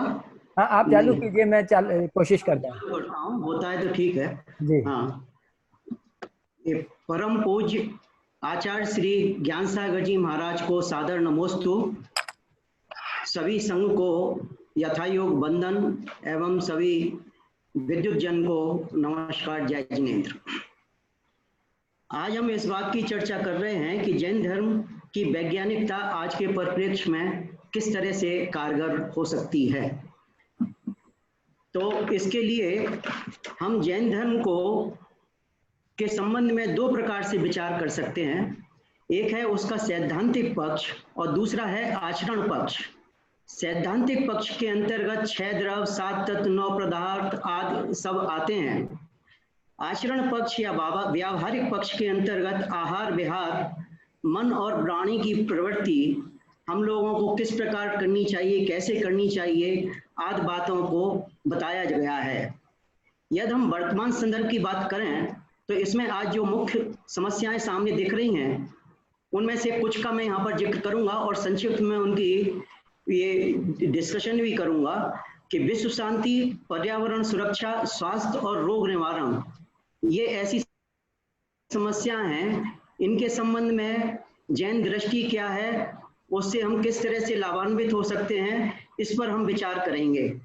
विश्व शांति और तनाव मुक्ति के लिए सबसे पहले हमको यह जानना होगा कि अशांति और तनाव के कारण क्या हैं। हिंसक प्रवृत्ति, रोजगार का अभाव और असहिष्णुता, यह मैंने कुछ बिंदु आइडेंटिफाई किए हैं जिनसे आज व्यक्तिगत तौर पर तो लोग अशांत और तनावग्रस्त हैं ही, विश्व में भी अशांति फैली हुई है। हिंसक प्रवृत्ति की जहाँ तक बात है तो इसका जो कारण है, जो हमको समझ में पड़ पा रहा है, एक तो मांसाहार है और सामाजिक परिवेश है। सामाजिक परिवेश से मतलब जो हमारी संस्कृति जिस ओर बढ़ रही है, और सोशल मीडिया पर हो या चाहे पिक्चरों और चलचित्रों के माध्यम से हो, हिंसा को जितना बढ़ावा दिया जा रहा है, वह भी कहीं ना कहीं हिंसक प्रवृत्ति की तरफ लोगों को प्रेरित करती है। रोजगार का अभाव, यह व्यक्ति को परेशान करता ही है। हम सभी जानते हैं कि इस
होने के